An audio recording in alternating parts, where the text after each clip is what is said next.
마리아의 찬양, 이러한 제목입니다. 이 말씀이 선포될 때 여러분의 마음이 뜨거워지고 성령의 감동하심으로 여러분에게도 이런 마리아의 찬양이 여러분의 찬양이 되시기를 축복합니다. 오늘 본문은 마리아의 찬가로 이렇게 널리 알려져 있는데요.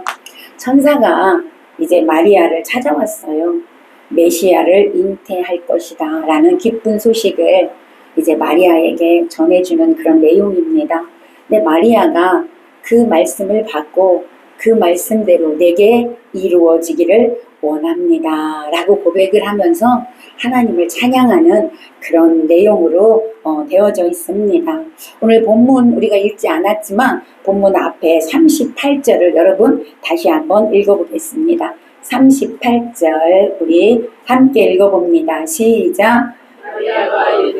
주의 여종이오니 말씀대로 내게 이루어지이다 하매 천사가 떠나가니라. 아멘. 자, 45절도 보겠습니다. 45절 시작. 주께서 하신 말씀이 반드시 이루어지리라고 믿는 그 여자에게 복이 있도다. 아멘. 하나님의 말씀은 반드시 이루어집니다. 37절에 보니까 대저 하나님의 모든 말씀은 능하지 못함이 없느니라. 하나님의 말씀은 능하심이 못함이 없다라는 것입니다. 하나님은 전능하신 하나님이십니다. 하나님이 계획하신 거 반드시 이루시는 분임을 믿으시기를 바랍니다. 자, 우리 한번 따라서 합니다. 말씀대로 내게 이루어질 것을 믿습니다. 아멘. 저는 성경에 기록된 말씀이 성경에만 있는 말씀이 아니라 여러분 삶 가운데 살아 역사하는 말씀이 되기를 원합니다. 여러분에게 이루어지는 말씀이 되기를 선포합니다. 생명의 역사가 일어나기를 축복합니다. 로고스로 쓰여진 말씀이, 성경책에 쓰여진 말씀이 이제는 여러분의 직접 마음으로 여러분 들려오는, 레마로 들려오는 말씀이 되어져야 될 줄로 믿습니다. 오늘 본문에서 마리아는 자신의 몸에 이제 성령으로 예수님이 잉태하게 될 것이라는 그런 천사의 그런 말을 듣고 나서 그대로 내게 이루어질 것을 믿었습니다. 그 믿음으로 하나님을 기쁨으로 찬양하고 있다라는 것이죠. 오늘 본문을 통해서 마리아가 무엇을 찬양했을까? 첫 번째, 큰 일을 행하시는 하나님을 찬양하고 있습니다. 자, 49절을 다시 읽어보겠습니다. 49절 시작. 능하신 이가 큰 일을 내게 행하셨으니 그 이름이 거룩하시며. 아멘. 따라서 합니다. 능하신 하나님께서 내게 큰 일을 행하셨도다. 아멘. 믿음으로 할 때 그대로 일어날 줄로 믿습니다. 자, 여러분에게도 이 능하신 하나님께서 큰 일을 행하신다는 것을 여러분 믿으시기를 바랍니다. 마리아는 요셉의 아내로서 성령의 역사로 인해 동정녀의 몸으로 이제 메시아이신 예수님을 낳았습니다. 당시 마리아는 요셉과 결혼하기로 약혼한 사이였습니다. 아직 결혼하지 않았어요. 약혼한 사이였기 때문에 아직 처녀의 몸이었어요. 근데 처녀의 몸에 아기가 임신했다는 거예요. 천사가. 성령으로 메시아가 잉태되었다. 네가 임신을 했다. 이 말씀을 천사가 전해준 거예요. 마리아가 얼마나 놀랬겠습니까? 처음에는 엄청 놀랬겠지요. 당시에 처녀들이 임신을 하게 되면 돌에 맞아 죽습니다. 오늘날은 처녀가 임신해도 돌에 맞아 죽진 않잖아요. 그런데 그 당시에는 돌에 맞아 죽습니다. 그럼에도 불구하고 마리아는 내가 죽음을 각오하고라도 그 메시아가 내게 잉태했다라는 것에 감사하고 받아들였다라는 것이죠. 그리고 기쁨으로 찬양했다라는 거예요. 기쁨으로 하나님을 찬양하고 있는 것입니다. 사실 구약 선지자들이 이렇게 예언한 메시아가 동정녀를 통해서 이 땅에 오실 거라고 예언했습니다. 그 소식은 마리아에게도 기쁨의 소식이었죠. 그 당시에 이스라엘 백성들은 로마의 압제에 있었기 때문에 어서속히 메시아가 이 땅에 와서 자기들을 로마의 압제에서 구원해 줄 것을 기대하고 있었어요. 그러기에 마리아에게도 메시아가 탄생한다라는 건 기쁜 소식이고 이스라엘 백성들 모두에게 기쁜 소식이었습니다. 그런데 그 주인공이 바로 마리아였던 것이죠. 오늘 28절에 보니까 28절도 다시 볼까요? 28절 시작.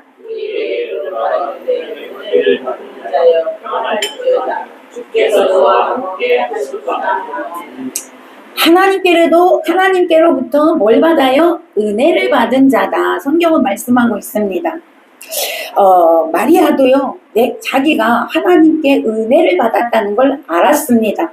이 세상에 수없이 많은 여인들이 있지만 그 여인들 중에서 이 마리아가 선택되어져서 자신의 몸에서 메시아가 탄생할 거라는 것 때문에 너무 기쁘고 감격하여서 이렇게 찬양하고 있었던 것이죠.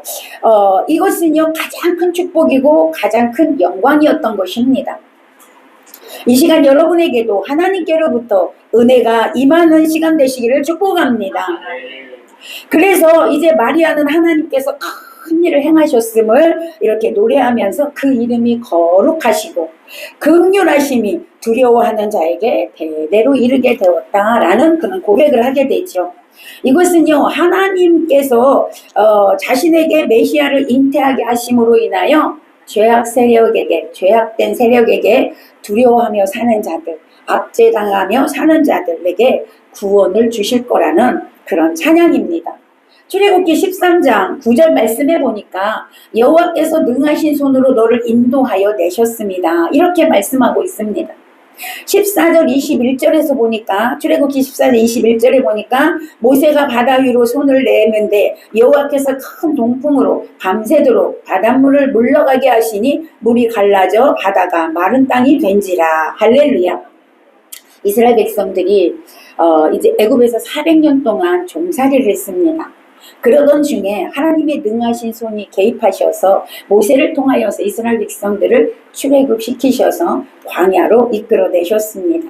얼마 동안 가다 보니까 앞에 홍해가 막혀 있어요. 뒤에 애굽의 바로 왕들이, 바로의 군대가 이스라엘 백성들을 또 쫓아오고 있었습니다. 뒤로 갈 수도 없고 앞으로 갈 수 없는 그런 상황에서 하나님의 능하신 손이 홍해를 마른 땅으로 가르시고 홍해를 가르시고 이스라엘 백성들이 마른 땅같이 되어져서 여러분 다 건너가게 했다라는 것입니다. 육지같이 그렇게 한 명도 나고자 없이 건너가게 하셨다는 것이죠. 누가 하셨다고요? 능하신 하나님께서 하셨다 이 말입니다. 그것을 지금 찬양하고 있는 것이죠. 여러분 오직 능하신 하나님께서만 하실 수 있는 일이라는 것입니다. 그래서 시편 126편 3절에 보니까 여호와께서 우리를 위하여 큰 일을 행하셨으니 우리는 기쁘도다. 할렐루야. 시편 71편 19절에도 보니까 하나님이여 주의 의가 또한 지극히 높으시니이다. 하나님이여 주께서 큰 일을 행하셨으니 누가 주와 같으리까. 이렇게 고백을 하고 있습니다. 여러분 홍해를 가르시고 마른 땅이 되게 하신 하나님, 처녀인 마리아에게 여러분 크신 능력으로 메시아를 잉태하게 하신 하나님, 그 하나님께서 오늘 저와 여러분에게 놀라운 큰 일을 행하실 줄로 믿습니다. 하나님께서는 지금도 여전히 그 큰 일을 행하고 계시다라는 것이죠. 여러분에게 믿음이 있다면 하나님은 그 믿음을 사용해서 큰 일을 행하신다라는 것입니다. 여러분 마리아가 은혜를 입어서 메시아를 잉태하게 됐지만 여러분 그 은혜를 입은 그 안에 그 내면에 마리아의 내면에는 뭔가 하나님이 은혜를 입힐 만한 것이 있었지 않겠습니까? 그렇지 않겠습니까? 네, 그러기에 하나님은 마리아에게 수많은 여인들이 있었지만 그 마리아를 택해서 여러분 하나님 메시아를 잉태하게 하셨던 것처럼 오늘 여러분이 하나님께서 인정할 만한 그런 믿음 있는 자가 되시기를 축복합니다. 그렇다면 여러분을 통해서 하나님은 지금도 큰 일을 행하실 줄로 믿습니다. 그러므로 지금 여러분에게 어려운 일이 있어서 지금 낙심할 일이 있어도 여러분 절망할 일이 있다 할지라도 걱정하지 마시기를 바랍니다. 힘을 내시기를 바랍니다. 용기를 내시기를 바랍니다. 왜냐하면 큰 일을 행하시는 능하신 하나님의 손길이 여러분과 함께하고 있기 때문에 그렇습니다. 그 능하신 팔로 여러분을 도와주십니다. 여러분이 어떤 처지에 있다 할지라도 하나님만 믿고 의지하시기를 바랍니다. 하나님께서는 여러분에게 큰 일을 행하셔서 여러분이 넉넉히 이길 수 있도록 그 힘을 주실 줄로 믿습니다. 오늘도 능하신 손으로 여러분의 앞길에 큰 일을 행하시는 하나님을 믿으시기를 예수님의 이름으로 축원합니다. 자, 두 번째, 마리아가 뭘 찬양했을까요? 오늘 보니까 비천한 자를 돌아보시는 하나님을 찬양하고 있습니다. 저는 이 대목에서 많은 은혜를 받았습니다. 자, 48절을 볼까요? 48절 시작. 그의 여종의 비천함을 돌아보셨습니다. 보라, 이제 후로는 만세의 날을 복이 있다 일컬으리로다. 아멘. 마리아는 자신이 하나님의 놀라운 큰일에 쓰임받게 된 것에 찬양했습니다. 그리고 자신의 비천함을 하나님이 돌보셨다는 거에 감격하며 다시 한번 감사의 찬양을 하고 있습니다. 마리아는요, 여종의 비천함이다 이런 고백을 했죠. 자신이 참 비천하다라는 고백 표현을 했습니다. 당시에 목수라는 직업은요 아주 사회적으로 낮은 직업이에요. 비천한 자예요. 마리아의 남편 될 사람 요셉은 목수였습니다. 아주 낮은 신분을 가진 자였죠. 또한 마리아도 이 나사렛에서 살았는데, 나사렛이라는 동네는 어디라고 할까? 우리나라에서도 정말 못 사는 사람이 사는 그런 동네입니다. 가난하고 헐벗고 굶주리고 죄짓고 도망 다니는 사람들이 숨어 사는 곳, 바로 그런 곳이었습니다. 정말 비천한 곳이죠. 여러분, 나중에 이제 빌립이 예수님을 만나고 후에 빌립이 이제 예수님을 만나고 나다나엘에게 찾아갔어요. 친구거든요. 나다나엘에게 찾아가서, 야, 나다나엘아, 내가 나사렛에서 메시아를 만났어. 내가 메시아를 만났다고. 그러니 함께 가보자. 이렇게 했을 때 나다나엘이 그런 말을 했어요. 야, 그 비천한 나사렛에서 무슨 선한 것이 날 수 있느냐. 이럴 정도로 나사렛은요, 아주 그렇게 비천한 동네로 소문이 나 있었어요. 그 동네에 살고 있는 마리아에게, 마리아가 뭐 유명한 것도 아니고 돈이 많은 것도 아니고 그런 자에게 이 메시아를 잉태하고 하셨다라는 그 자체가 너무나 마리아에게는 감격이고 기쁨이었다라는 것입니다. 여러분, 하나님은 비천한 자에게 임하시는 줄로 믿으시기를 바랍니다. 아무것도 없는 자, 비천한 자를 하나님은 선택하셔서 하나님은 사용하여 주시는 줄로 믿으시기를 바랍니다. 마리아는 그렇게 가장 비천한 자리에서 이제는 가장 영광스러운 여인으로 신분이 상승되었다는 것이죠. 이렇게 하나님의 은혜는 언제나 겸손한 자에게 임합니다. 여러분, 물은 높은 곳에서 낮은 곳으로 흐르게 돼 있어요. 여러분, 낮은 곳에서 높은 곳으로 흐르는 물은 없습니다. 자연적으로 흐르는 물은 높은 곳에서 낮은 곳으로 흐릅니다. 그렇다면 하나님의 은혜도 항상 낮은 곳에 임하게 됨을 믿으시기를 바랍니다. 겸손한 자에게 임하게 되는 걸 믿으시기를 바랍니다. 여러분, 교만한 자에게는 하나님이 계실 수가 없다라는 사실입니다. 오늘 저와 여러분 겸손하여서 그곳에 예수 그리스도가 태어나야 된다는 것이죠. 여러분, 겸손한 자가 되어져야 될 줄로 믿습니다. 시편 142편 6절에서도 보니까 나의 부르짖음을 들으소서. 나는 심히 비천하나이다. 나를 핍박하는 자에게서 건지소서. 저희는 나보다 강하니이다. 이런 고백을 했어요. 이 고백을 누가 했냐면 다윗이 한 거예요. 이 다윗은요, 사울을 피해서, 사울이 죽이려고 했단 말이죠. 사울을 피해서 굴에 있을 때 이 시편을 기록한 것입니다. 당시 사울에게 쫓겨 굴에 피신해 있을 때 다윗은 누구보다도 비천한 자리였어요. 죽음이 코앞에 있어요. 사울이 죽이려고 쫓아다니니까. 죽음이 코앞에 있거든요. 언제 죽을지 모르는 자리에 있었어요. 그런데 다윗은 절대로 낙심하지 아니었다는 것이죠. 자신의 그 비천한 자리에서 자신의 비천한 모습을 하나님께 다 내려놓고, 하나님, 이 비천한 자의 기도를 들어주시옵소서 라고 부르짖어 기도했다는 것이죠. 여러분 그 기도를 하나님이 들으셨습니다. 다윗이 위대한 왕이 될 때까지 하나님은 지켜주셨고 하나님은 보호하셨고 하나님은 인도하여 주셨습니다. 오늘 여러분이 내가 비천한 자리에 있다 할지라도 하나님을 믿고 의지하고 하나님께 기도한다면 하나님은 여러분에게 능하신 손을 뻗쳐 주실 줄로 믿습니다. 여러분의 손을 잡아 주실 줄로 믿습니다.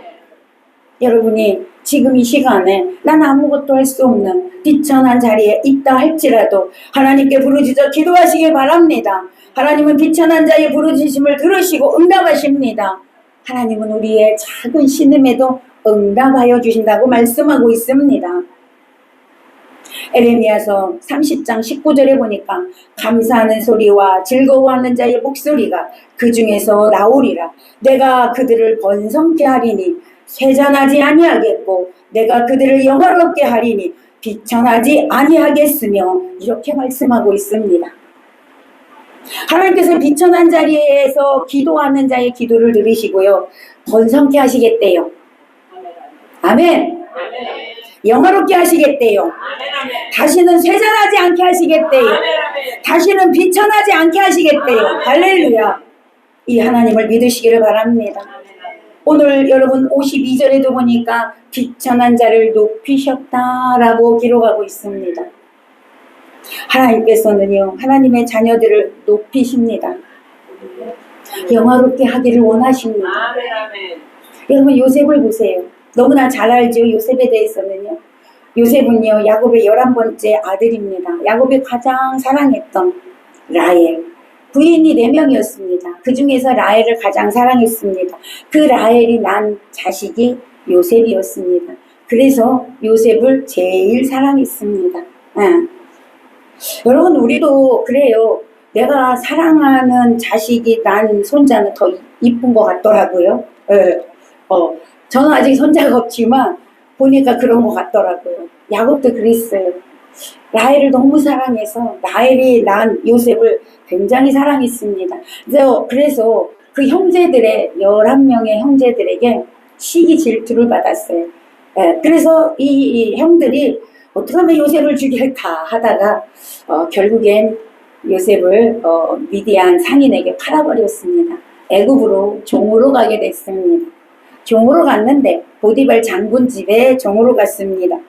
여러분 그 종으로 가서 열심히 일했지만 또 보디발 장군의 아내의 음모에 의하여서 감옥에 갇히게 되었습니다. 이렇게 요셉은 가장 비천한 자리로 가게 되었습니다. 아버지 밑에 있을 때는 최상의 자리였습니다. 아버지의 사랑을 독차지하고 채색 옷을 입고 모든 것을 할 수 있는 그런 자리였는데 이제는 감옥에 갇히는 종에서 감옥에 갇히는 가장 비천한 자리로 내려가게 되었습니다. 그러나 요셉은요 하나님을 원망하지 않습니다. 그 가운데에서도 하나님과 동행합니다. 하나님과 함께합니다. 여러분이 너무나 잘 알지만 요셉의 인생은 감옥에서 끝난 것이 아니었습니다. 요셉이 하나님을 믿고 하나님과 동행한 결과 하나님은 요셉을 여러분 감옥에서 끌어내어서 여러분 애굽의 위대한 총리가 되게 하신 줄로 믿으시기를 바랍니다. 그것이 하나님의 역사입니다. 그것이 하나님의 은혜입니다.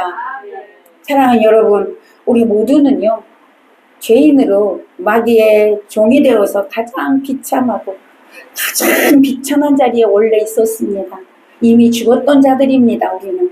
그런데 하나님이 우리를 사랑하셔서 하나님께서 아들 독생자 예수를 우리에게 보내주셨어요. 이 땅에 보내주시고 우리를 구원하시기 위해서 십자가에 죽게 하셨습니다. 그 은혜로 예수를 믿는 자는 하나님의 자녀라는 권세를 주신 줄로 믿으시기 바랍니다. 가장 영광스러운 그 위치로 우리를 이끌어 주셨습니다. 이미 저와 여러분은 영적으로 영광스러운 자리에 있는 자들임을 믿으시기 바랍니다. 이미 그 자리에 우리는 올라가 있습니다. 우리는 그걸 믿음으로 누리며 사는 자가 되어줘야 될 줄로 믿습니다. 그러기에 여러분이 혹여 삶에서 비천한 자리에 있다 할지라도 낙심될 만한 일이 있다 할지라도 여러분 낙심하지 마세요. 절망하지 마시기를 바랍니다. 왜요? 하나님은 우리를 이미 영광스러운 자리에 올려놓으셨기 때문에 우리는 여러분 왕 같은 자들이라는 것을 믿으시기를 바랍니다. 하나님께서 반드시 여러분을 돌보시고 다시 높여주실 줄로 믿습니다. 그래서 기도하면 되는 거예요. 기도하면 하나님이 그렇게 하신다는 거죠. 능하신 손을, 여러분 그 손으로 우리를 잡아주셔서 비천한 곳에서 끌어올리셔서 가장 영광스러운 자리로 올려주실 줄로 믿습니다. 여러분, 하나님의 자녀 되게 하신 여러분을 하나님이 그냥 두시겠습니까? 절대 그렇지 않습니다. 저는 여러분이 그런 하나님을 좀 믿었으면 좋겠습니다. 반드시 하나님은 여러분을 반드시 높이신다라는 것이죠. 로마서 8장 32절에 보니까 자기 아들을 아끼지 아니하시고 우리 모든 사람을 위하여 내주시니가 어찌 그 아들과 함께 모든 것을 우리에게 주시지 않겠느냐. 아멘. 저는 이 말씀이 너무 은혜 받았습니다. 이 말씀이 너무 좋습니다. 왜요? 여러분을 위해서 하나님이 아들을 주셨는데 누가 여러분을 위해서 아들을 줘? 줄 사람 있어요? 세상에 없어요. 하나님이 여러분을 위해서 아들을 죽이셨어. 죽이기까지 여러분을 사랑했는데 여러분에게 뭔들 못 주겠냐 이 말이에요. 여러분 그 하나님의 사랑이 믿어지십니까? 그 하나님의 은혜가 믿어지십니까? 하나님이 여러분에게 뭔들 못 주시겠네요. 다 주시겠대요. 여러분 반드시 높여주십니다. 할렐루야.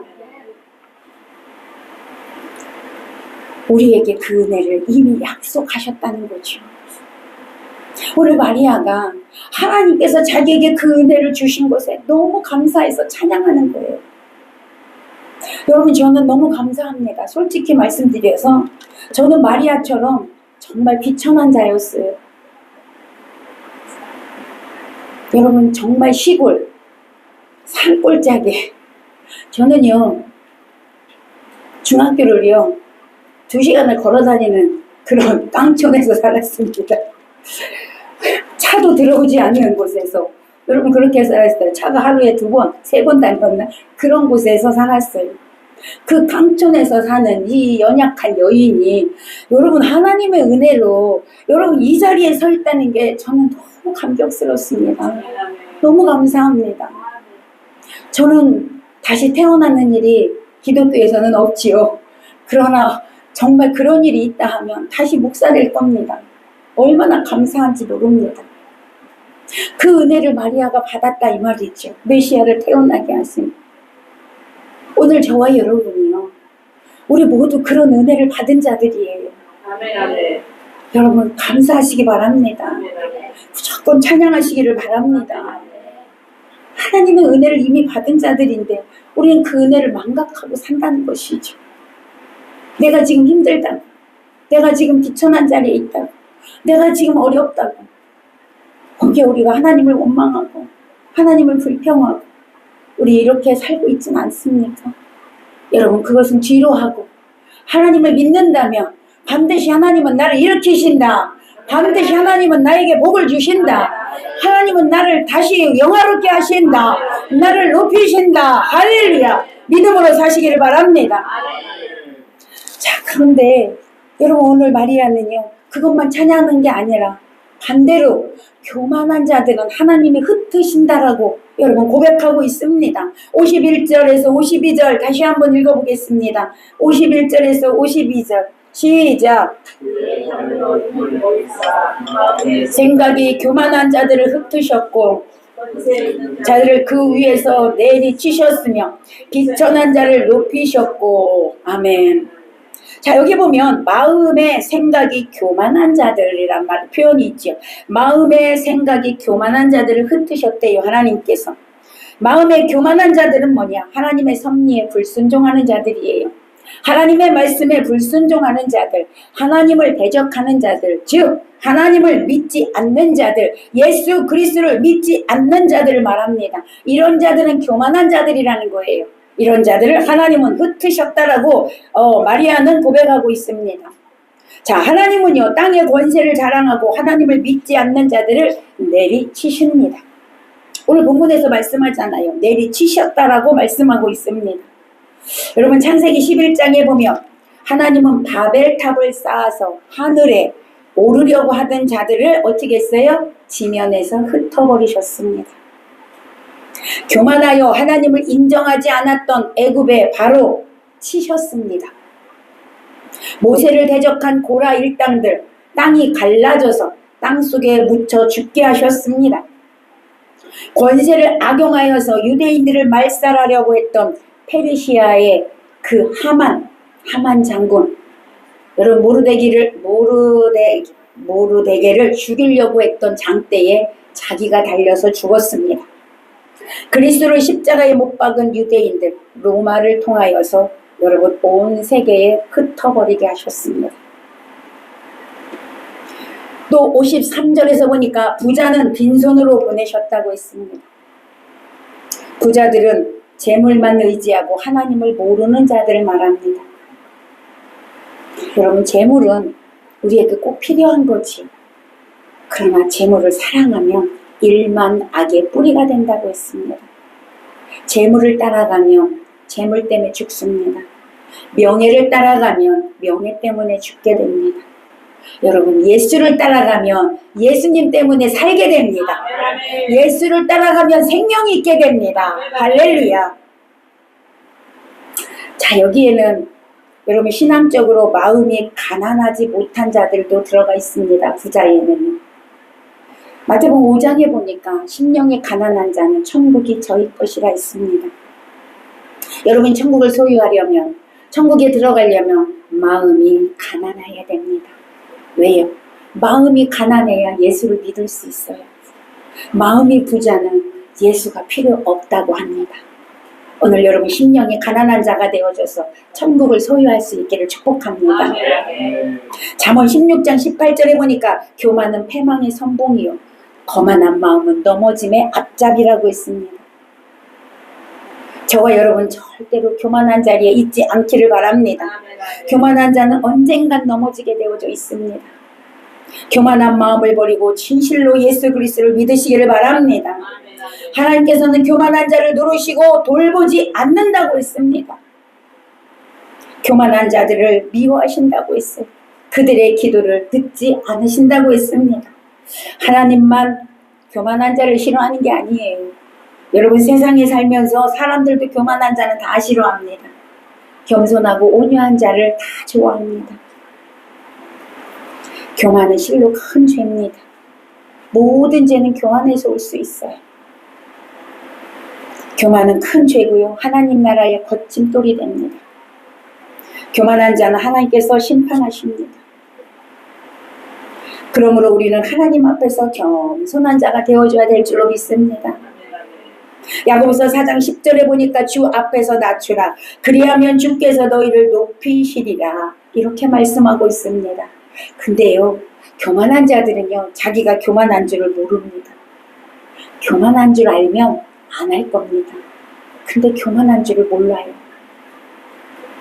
그래서 여러분은 늘 하나님 앞에서 겸손하기를 기도해야 될 줄로 믿습니다.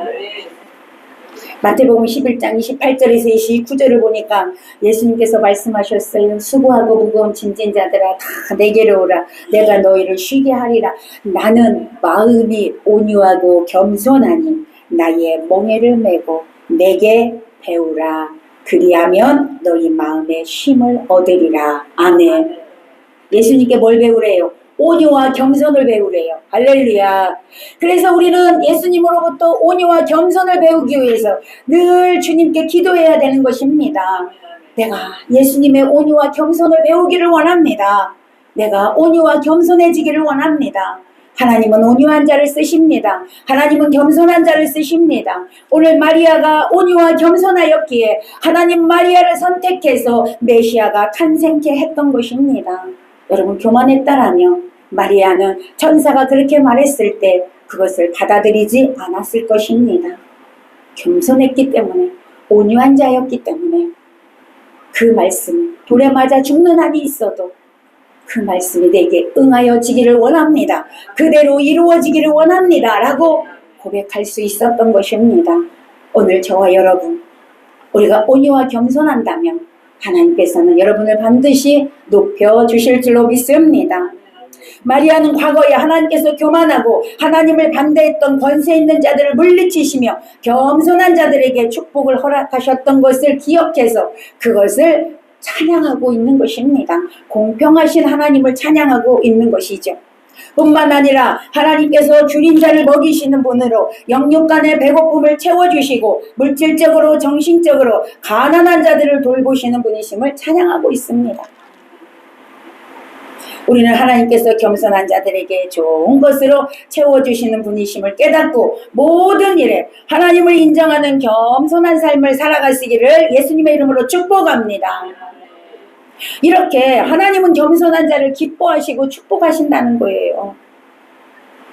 그러므로 여러분이 지금 비천한 자리에 있을지라도 낙심하지 말고 하나님을 절대적으로 의지하시기를 바랍니다. 우리가 하나님께 기도할 때 하나님께서는요 우리를 이끌어 가신다는 것이죠. 전적으로 하나님을 믿으시기를 바랍니다. 우리의 비천한 자의 기도를 들으시고 응답하시며 비천한 데에 처한 자들을 높은 곳으로 끌어올리신다라고 분명히 약속하셨습니다. 오늘도 우리에게 능하신 손으로 큰 일을 행하시는 하나님을 믿으시기를 바랍니다. 하나님은 거짓말하시는 분이 아니십니다. 약속하신 것은 반드시 이루시는 분이십니다. 여러분이 할 수 없는 것 능하신 손으로 개입하셔서 하나님은 일하십니다. 여러분의 하나님의 능하신 손을 믿으시기를 바랍니다. 비천한 자를 기억하시고 비천한 자에게 복을 주시고 가난한 자를 부유케 하시고 비천한 자를 높여주시는 하나님을 믿으시기를 바랍니다. 오늘 저와 여러분 그 하나님을 인정하시고 믿고 찬양하는 저와 여러분 되어져서 이제 여러분의 삶이 오늘 마리아처럼 가장 낮은 자리에서 가장 영광스럽고 가장 축복된 자리에 간 것처럼 여러분이 그 자리에 가시기를 예수님의 이름으로 축원합니다. 축원합니다. 기도하겠습니다.